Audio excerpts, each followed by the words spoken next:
ನಮಸ್ಕಾರ ಎಲ್ಲರಿಗೂ welcome to my channel. ಇವತ್ತು ಒಣ ಮೀನಿನ ಸಾರು ಯಾವ ತರ ಮಾಡೋದು ಅಂತ ನೋಡೋಣ. ಒಂದ್ ಸ್ವಲ್ಪ ಕೋಲ್ಡ್ ಆಗಿರೋರ್ಗೆಲ್ಲ ಚೆನ್ನಾಗಿರುತ್ತೆ ತಿಂದ್ರೆ, ಹಾಗಾಗಿ ಮಾಡ್ತಾ ಇದ್ದೀನಿ. ಯಾವ ತರ ಮಾಡೋದು ಅಂತ ನೋಡೋಣ. ಫಸ್ಟ್ ಅವರೆಕಾಳನ್ನ ಕ್ಲೀನ್ ಆಗಿ ಗೋಲ್ಡನ್ ಬ್ರೌನ್ ಅಂದ್ರೆ ಚಿಟಪಟ ಅನ್ನೋವರೆಗೂ ಫ್ರೈ ಮಾಡ್ಕೊಬೇಕು ಬಾಂಡಿಲಿ. ಅದಾದ್ಮೇಲೆ ನೆಕ್ಸ್ಟ್ ಮೀನ್ ತಗೊಂಡಿದ್ದೀನಿ, ಒಣ ಮೀನು. ಅದನ್ನ ಕೂಡ ಕ್ಲೀನಾಗಿ ಫ್ರೈ ಮಾಡ್ಕೊಬೇಕು. ಮತ್ತೆ ಇಲ್ಲಿ ಕುಕ್ಕರ್ ಅಲ್ಲಿ ನೀರ್ ತಗೊಂಡು ಅದು ಕ್ಲೀನಾಗಿ ಹುರಿದಿದ್ದೀವಲ್ಲ ಆ ಕಾಳನ್ನ ಒಂದ್ ವಿಷಲ್ ಹಾಕೊಬೇಕು. ಉಪ್ಪು ಒಂದ್ ಸ್ವಲ್ಪ ಹಾಕೊಂತ ಇದ್ದೀನಿ.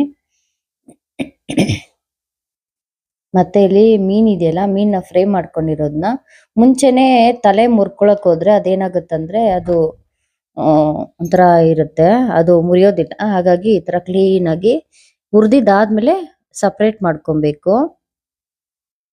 ಅದಾದ್ಮೇಲೆ ಒಂದ್ ಸ್ವಲ್ಪ ನೆನ್ಸಕ್ ಇಟ್ಕೊಬೇಕು. ಕುಡಿಯೋ ನೀರಲ್ಲಿ ಕ್ಲೀನ್ ಆಗಿ ತೊಳ್ದು ಹಾಕ್ಬೇಕು. ಇದನ್ನ ಮಣ್ಣೆಲ್ಲ ಇರುತ್ತೆ, ಹಾಗಾಗಿ ತಲೆಯಲ್ಲಿ ಕೂಡ ಮಣ್ಣಿರುತ್ತೆ, ಅದನ್ನ ಕೂಡ ಬಿಡಿಸ್ಕೊಬೇಕು ನೀವು. ತಲೆನ ಹಾಕಿದ್ರೆ ಬರೀ ಕಲ್ಲು ಮಣ್ಣು ಇರುತ್ತೆ, ಹಾಗಾಗಿ ಕ್ಲೀನ್ ಆಗಿ ಬಿಡಿಸ್ಕೊಂಡಿದ್ದಾದ್ಮೇಲೆ ನೀರಲ್ಲಿ ಕ್ಲೀನ್ ಆಗಿ ತೊಳೆಯಕ್ ಹಾಕೊಬೇಕು. ಮತ್ತೆ ಇಲ್ಲಿ ಮಸಾಲೆಗೆ ರೆಡಿ ಮಾಡ್ತಾ ಇದ್ದೀನಿ ನಾನಿಲ್ಲಿ.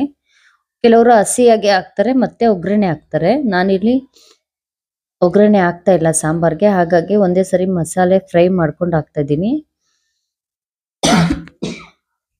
ಫಸ್ಟ್ ಬೆಳ್ಳುಳ್ಳಿ, ಈರುಳ್ಳಿ, ಒಣಮೆಣಸಿನ್ಕಾಯಿ, ಬಾಡಿಗೆ ಮೆಣಸಿನ್ಕಾಯಿ ತಗೊಂಡಿದ್ದೀನಿ ನಾನಿಲ್ಲಿ. ಟೊಮೆಟೊ, ಕೊಬ್ಬರಿ ಎಲ್ಲಾನು ಕ್ಲೀನ್ ಆಗಿ ಎಣ್ಣೆ ಒಳಗಡೆ ಫ್ರೈ ಮಾಡ್ಕೊಬೇಕು. ಕ್ಲೀನ್ ಆಗಿ ಗೋಲ್ಡನ್ ಬ್ರೌನ್ ಬರೋವರೆಗೂ ಕ್ಲೀನ್ ಆಗಿ ಫ್ರೈ ಮಾಡ್ಕೊಬೇಕು. ಮತ್ತೆ ಇಲ್ಲಿ ಮಿಕ್ಸಿಗೆ 1 ಸ್ಪೂನ್ ಸಾಂಬಾರ್ ಪೌಡರು ಮತ್ತೆ ಹುಣಸೆ, ನಿಮ್ಗೆ ಎಷ್ಟು ಹುಳಿ ಬೇಕೋ ಅಷ್ಟು ಹುಣಸೆ ತಗೊಳ್ಳಿ. ಮತ್ತೆ ನಾವು ಫ್ರೈ ಮಾಡ್ಕೊಂಡಿರೋ ಮಸಾಲೆ ಎಲ್ಲನೂ ಮಿಕ್ಸಿಗೆ ಹಾಕೊಳ್ಳೋಣ.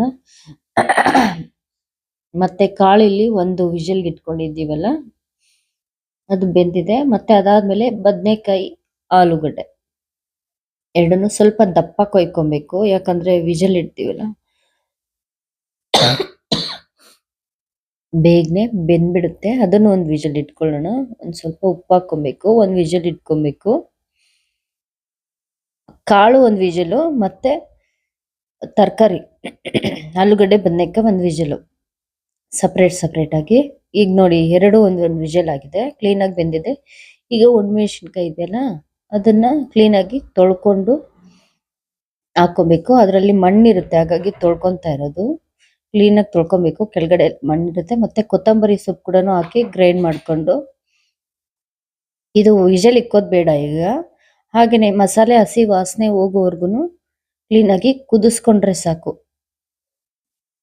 ಮತ್ತೆ ಅರಿಶಿನ ಪೌಡರು, ಮತ್ತೆ ಕ್ಲೀನ್ ಆಗಿ ತೊಳೆದಿರೋಂಥ ಒಣಮೀನನ್ನ ಹಾಕೊಂಡು ಕ್ಲೀನ್ ಆಗಿ ಮಿಕ್ಸ್ ಮಾಡ್ಕೊಬೇಕು. ಇದನ್ನ ಕುದಿಯಕ್ಕೆ ಇಡೋಣ. ಕ್ಲೀನ್ ಆಗಿ ಕುದಿಯೋ ಟೈಮಲ್ಲಿ ಸ್ವಲ್ಪ ಕೊತ್ತಂಬರಿ ಸೊಪ್ಪು ಹಾಕೊಂಡು ಉಪ್ಪು ರುಚಿ ನೋಡ್ಕೊಂಡು ಬಿಟ್ರೆ ಸಖತ್ತಾಗಿರುತ್ತೆ. ನನ್ಗಂತೂ ಕೋಲ್ಡ್ ಆಗಿದೆ, ವಾಯ್ಸ್ ಸ್ವಲ್ಪ ಡಿಸ್ಟರ್ಬೆನ್ಸ್ ಇದೆ, ಸಾರಿ. ಮತ್ತೆ ನೋಡಿ, ಬಿಸಿ ಬಿಸಿ ಮುದ್ದೆ, ಬಿಸಿ ಬಿಸಿ ಅನ್ನಕ್ಕೆ ಹಾಕೊಂಡು ತಿಂತಾ ಇದ್ರೆ ಕೋಲ್ಡ್ ಎಲ್ಲ ಚೆನ್ನಾಗಿರುತ್ತೆ. ಸಾಂಬಾರು ತುಂಬಾ ಟೇಸ್ಟಿ ಅನ್ಸುತ್ತೆ. ಟ್ರೈ ಮಾಡಿ, ಕಮೆಂಟ್ ಮಾಡಿ ಯಾವ ತರ ಇದೆ ಅಂತ. ನನ್ನ ವಾಯ್ಸ್ ಡಿಸ್ಟರ್ಬೆನ್ಸ್ ಇದೆ, ಸಾರಿ. ಥ್ಯಾಂಕ್ ಯು ನನ್ನ ವಿಡಿಯೋ ನೋಡಿದ್ದಕ್ಕೆ. ಕಮೆಂಟ್ ಮಾಡೋದನ್ನ ಮರಿಬೇಡಿ.